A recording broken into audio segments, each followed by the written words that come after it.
kita mulai, mari kita berdoa terlebih dahulu. Doa akan dipimpin oleh sekretaris yaitu Mbak Elisa. Silakan dipimpin doanya, bukunya.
Mbak Farid ada, Mbak Naura ada, hadir. Terus Mbak Cela, Mbak Novi, Mbak Almas, lainnya ada ya? Ada. Terus selanjutnya sebelum kita mulai pastikan meja dan kursinya ditata dengan rapi. Nah, kita sebelumnya sudah mempelajari tentang hadas dan najis ya. Coba Mbak Naura dibacakan apa perbedaan hadas dan najis di sini. Mulai dari pengertiannya. Pengertian perbedaan hadas dan najis. Kalau hadas tidak harus beda, sedangkan najis berupa beda. Ya. Terus macam-macamnya mungkin bisa dijelaskan oleh Mbak Fatimah. Macam-macamnya apa sih bedanya hadas dan najis?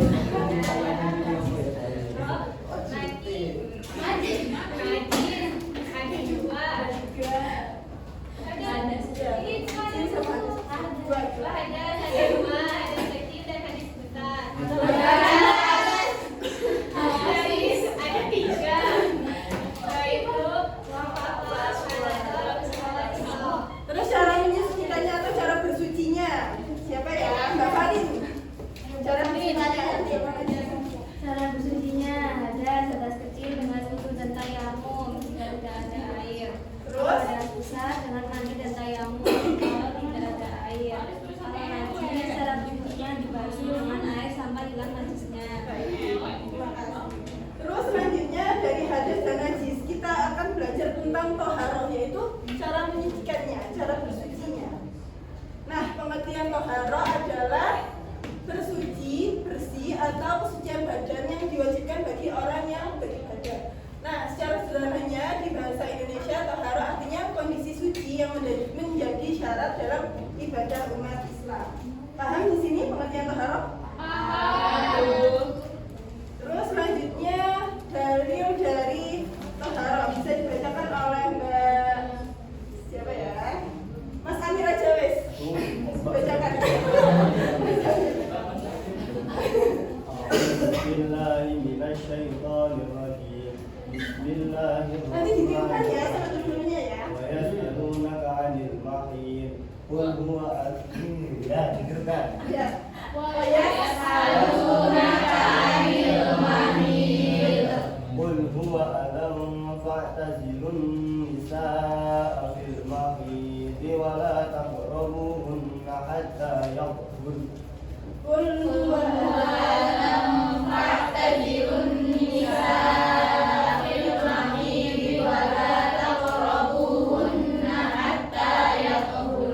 فإذا تطهرن فأتوهن من حيث أمركم الله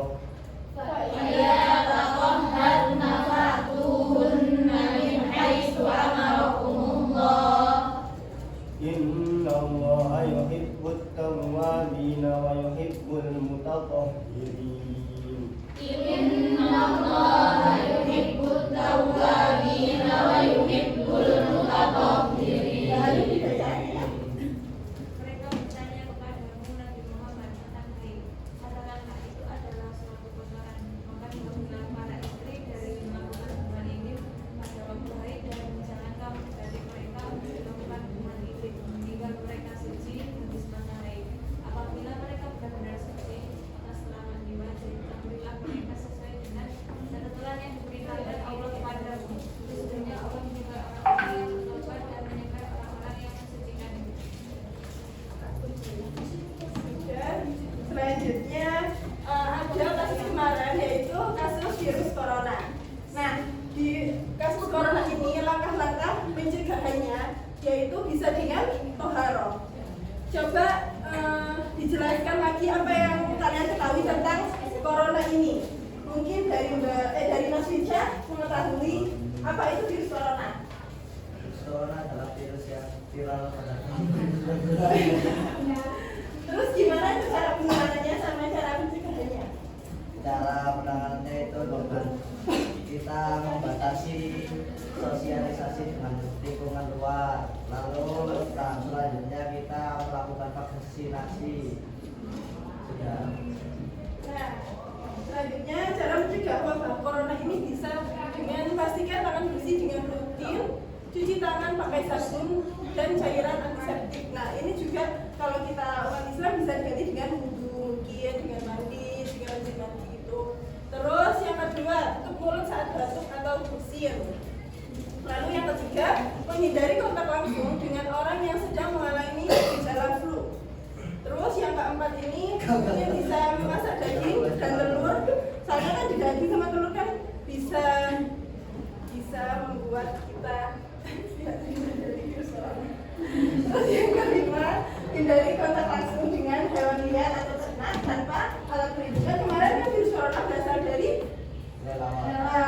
kelelawar. Jadi kita harus mengantisipasinya dari. Terus selanjutnya di toharoh ini ada tiga cara bersuci, yaitu yang pertama wudhu, yang kedua mandi wajib, mandi besar, yang ketiga yaitu tayamum. Yang pertama wudhu bisa dijelaskan oleh Mbak Yaya. Apa itu wudhu? Apa itu wudhu? Wudhu itu artinya kebersihan dan kegerahan. Ya. Sementara menurut istilah, wudhu adalah menyucikan diri dari hadas kecil dengan membasuh anggota badan tertentu seperti wajah, kedua tangan, kepala hingga dua kaki. Cara berwudhu step-stepnya bisa dijelaskan. Oh bisa. Yang pertama membasuh tangan sampai siku. Terus? Enggak, membasuh tangan. Ya, Terus kedua itu membasuh hidung. terus Yang ketiga itu berkumur. Terus membaca niat. Habis membaca niat membasuh muka 3 kali. Terus membasuh tangan sampai siku. Mengusap sebagian rambut. Terus mengusap kedua telinga dan membasuh kaki sampai mata kaki 3 kali. ya, benar, pintar banget.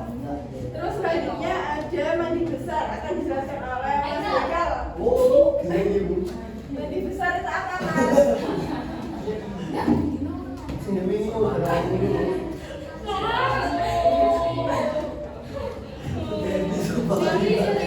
Ayo, Mas Bekal. Apa Bu pertanyaannya? Mandi besar itu apa? Nah itu Bu. Oh, mandi besar atau mandi wajib itu berasal dari kata bahasa Arab yaitu al-ghusl adalah mandi atau menuangkan air ke seluruh badan dengan tata cara yang telah ditentukan oleh agama. Ya. Mandi Tata besar. caranya gimana? Niatnya. Tata caranya yang pertama itu niat mandi dulu. Gimana? Itu nawaitul husna dan rafilah dajjal baru lillahi ta'ala. Terus yang kedua membasuh kedua tangan itu sunnah. Terus yang ketiga membersihkan kemaluan dengan tangan kiri. Terus yang keempat wudhu. Terus yang kelima basuh rambut. Terus yang keenam guyur kepala dengan air guyur. Terus yang ke-8 Betul lagi. Untuk memastikan masih terjaga mutunya. Terus yang terakhir ada tayamum. Tayamum akan dijelaskan oleh Mbak Farid. Tayamum, pengertian tayamum adalah mengusapkan tanah atau ke muka dan kedua tangan sampai siku dengan beberapa syarat yang telah ditentukan sebagai pengganti wudu dan mandi. Apa caranya gimana Mbak? Caranya pertama menghindarkan tanah atau debu bisa dari manapun. Dapat dilakukan orang lain jika diizinkan. Yang selanjutnya yaitu niat. Niat untuk istibahah. Ya, gimana itu? Nama itu tayamum istibahah di sholat. Ya, Alhamdulillah ta'ala. Kemudian mengusap wajah, tidak wajib mengusapkan hingga tempat kerja rambut. Kemudian mengusapkan tangan hingga siku-siku. Yang terakhir yaitu tertib berurutan mulai dari awal sampai akhir. Dipraktekkan Mbak, mulai dari memindahkan. Ayo maju sini. Maju. Bentar ya. Saya ambil. Sini.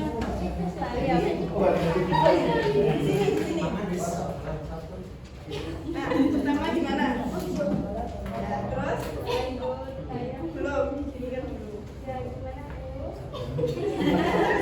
Diam. Terus dibentak sambil nama itu tayamum istibahah di sholat. Terus dibuang punya. Terus ambil debu di tempat lain. Ya, isi tiup. Terus habis itu harus nyambung ya. Terus langsung terus dibuang. Wah, lagi ambil lagi. Ya, selesai. Terima kasih ya Mbak Faria.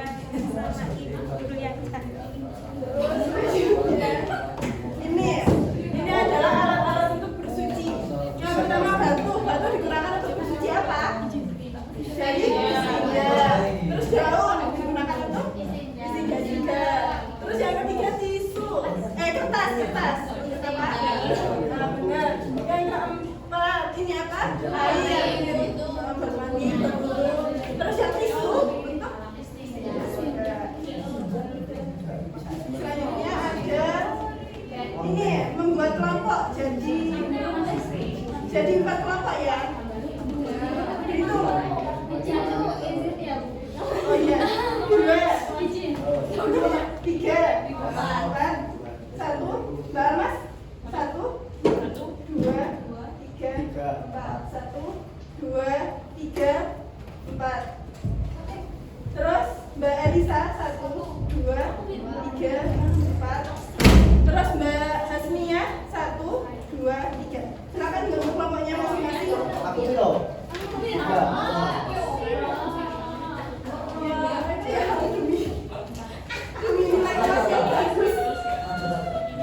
Silakan bentuk kelompoknya masing-masing. Kelompok 1 di sini, 2, 3, 4.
20 ya.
Akhirnya ada 10.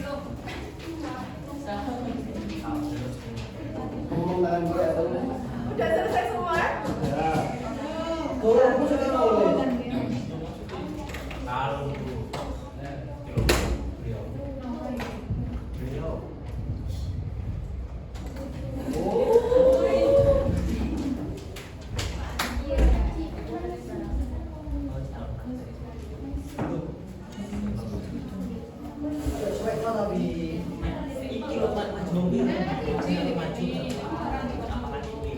Ngesut satu-satu ah.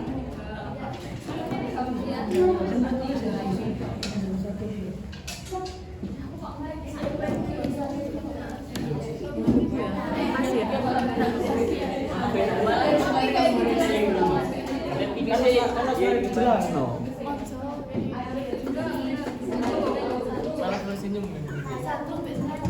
Koyo iki balik kok kan macam itu macam saya kira mereka udah ditinggal.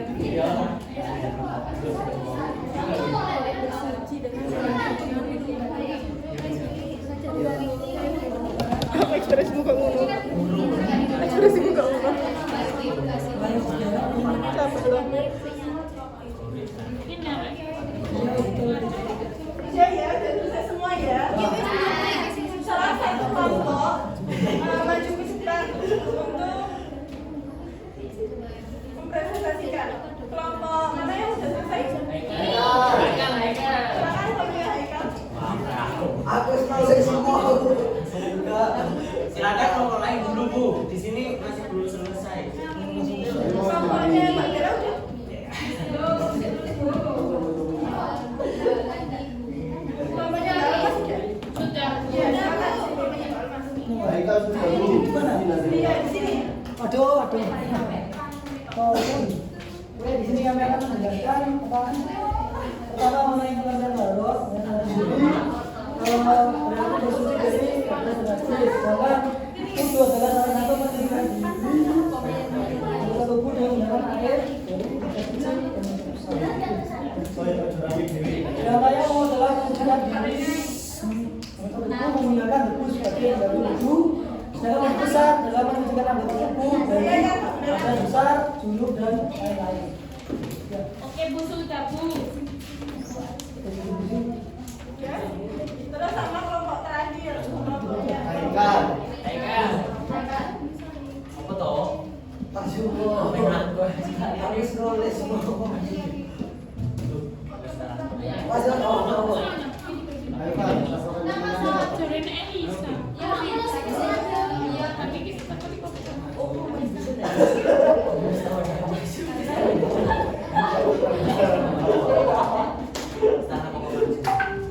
Terus kau maju di kayak ngomong tadi. Assalamualaikum warahmatullahi wabarakatuh. Oke, saya perwakilan dari kelompok terakhir yang menjelaskan tentang pengertian dari taharo, mulai dari taharo, wudhu, tayamum, dan mandi besar. Taharo itu intinya bersuci ya, membersihkan diri dari pakaian, dari hadas dan najis, ya, besar dan kecil.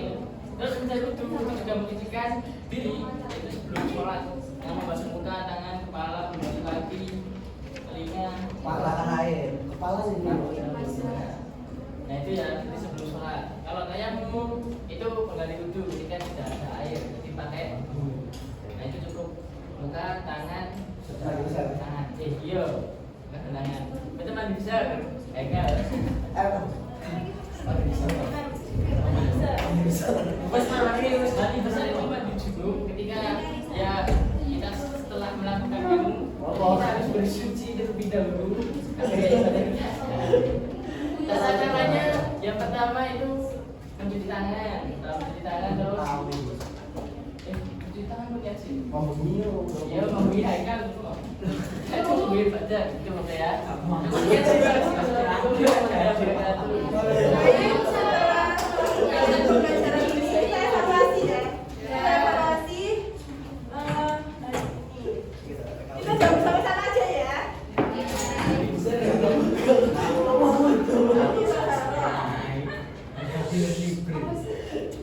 Nanti bakal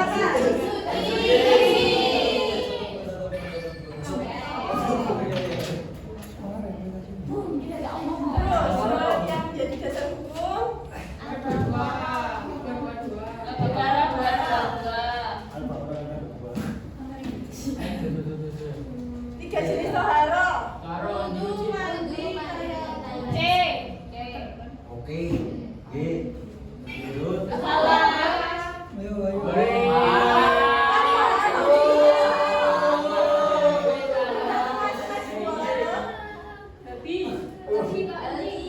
Anjing.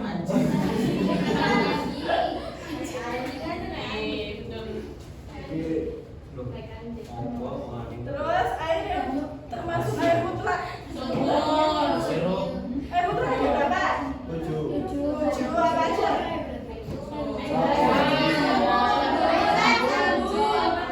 Terus mau Jakarta semua ya, Jakarta semua ya, Jakarta. Maka benar kan. Dulu. Air yang termasuk air mustakmal adalah Air teh.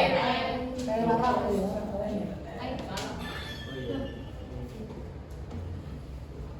Nah, Ustaz. yang termasuk hadis kecil adalah Bis. hadis kecil. Ustaz. Ah,